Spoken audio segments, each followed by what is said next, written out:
Kita suami istri sama-sama bekerja. Aku di sini bekerja sebagai guru honorer yang gajinya 2,1 juta per bulan.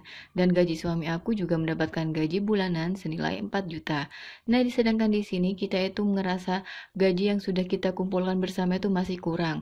Karena ada beberapa keperluan yang mungkin menurut kita itu sangat besar dan benar-benar kita nggak bisa untuk mengatur keuangan bulanan. Di sini ada cicilan untuk KPR rumah senilai 800.000. Kemudian juga di sini kita punya dua anak, yang satu berumur 7 tahun dan yang kedua berumur 1 tahun.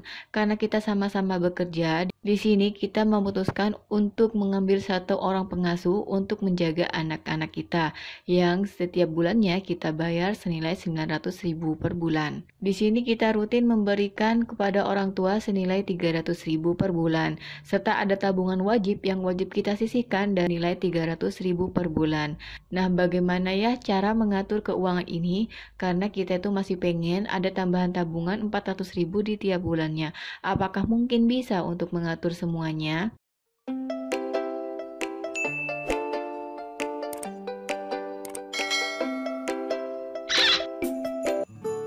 Assalamualaikum semuanya, hai, jumpa lagi dengan video Umi. Nah, di awal video tadi sudah ada ya salah satu curcol dari subscriber Umi, yang dimana dia itu seorang guru honorer tapi masih aja tetap kekurangan di tiap bulannya. Niatnya pengen nabung tapi malah nggak cukup. Nah, bagaimana ya cara mengaturnya? Oke, di sini langsung saja Umi rincikan. Di sini sudah ada total gaji untuk istri dan suami, yang dimana di tiap bulannya alhamdulillah terkumpul 6.100.000, yang dimana untuk gaji istri sendiri ada 2.100.000 dan untuk gaji suami 4 juta rupiah.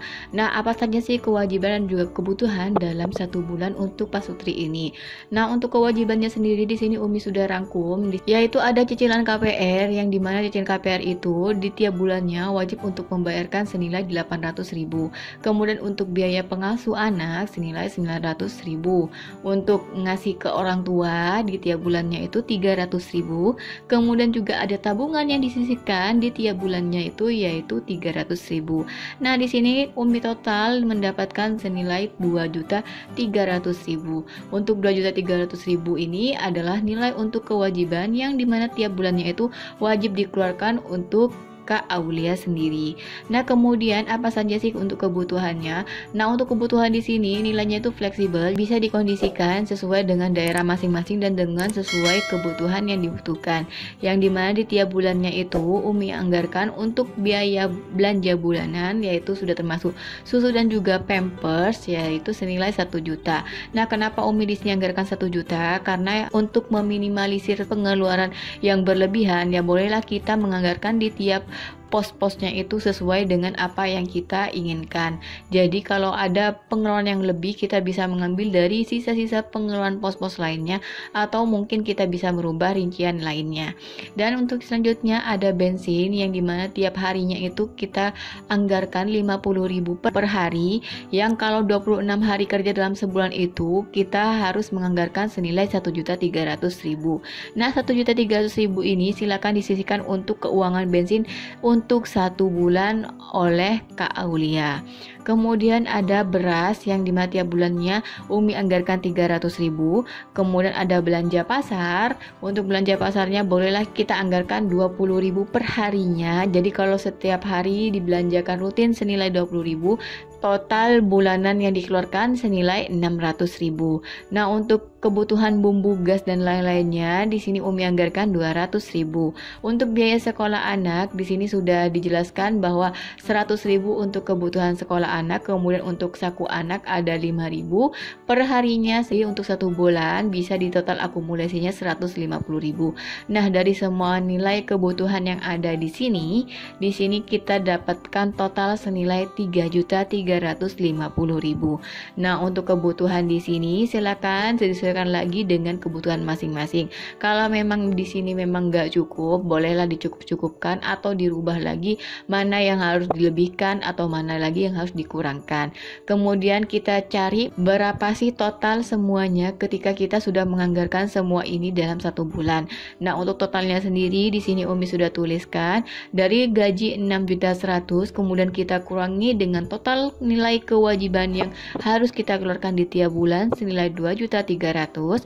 Kemudian ada juga untuk kebutuhan dengan total 3.350.000, yang dimana kita akumulasikan akan menghasilkan total sisa senilai 450.000.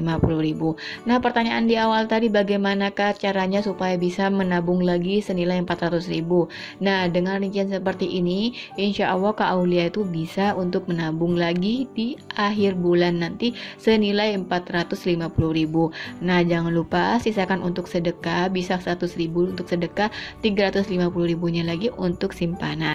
Di awal tadi dengan gaji total seperti ini, Kak Aulia merasa kesulitan untuk mengatur keuangannya. Mungkin Kak Aulia mengeluarkan sejumlah uang untuk kebutuhan makan sehari-hari. Nah, saran dari Umi di sini, Kak Aulia paksa deh untuk masak setiap harinya supaya untuk pengelolaan makan di luar itu bisa diputar untuk menjadi pengeluaran harian di dapur. Jadi, kalau bisa usahakan untuk sebelum bekerja Kak Aulia masak dulu untuk sarapan dan juga untuk bekal suami dan juga anak-anak yang ada di rumah.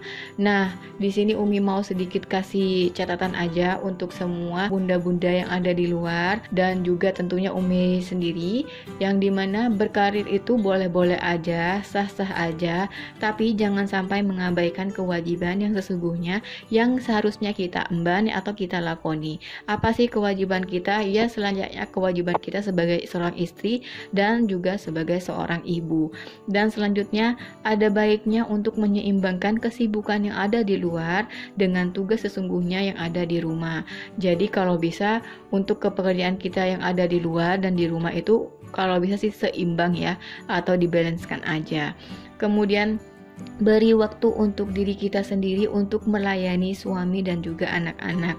Setidaknya dengan menyiapkan makanan dan juga keperluan mereka sebelum mereka bekerja dan juga mereka sekolah.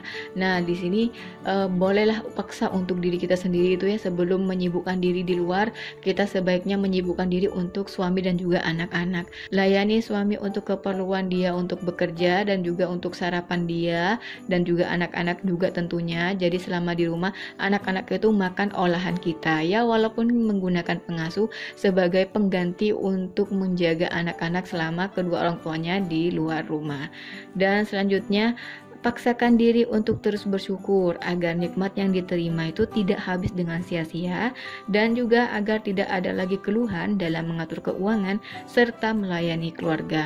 Jadi kalau boleh dibilang ya, teruslah saja bersyukur. Jangan sampai beban yang kita emban di tiap harinya itu membuat kita lupa akan dahsyatnya kekuatan Tuhan kita. Jadi kalau boleh ya bersyukurlah aja, walaupun kondisi kita masih kekurangan, kondisi kita masih kesulitan, tapi dengan adanya bersyukur membuat rezeki yang kita dapatkan itu serasa cukup dan serasa nikmat untuk kita nikmati. Oke, sekian saja ya video dari Umi, semoga bermanfaat. Sampai jumpa di video selanjutnya. Wassalamualaikum warahmatullahi wabarakatuh.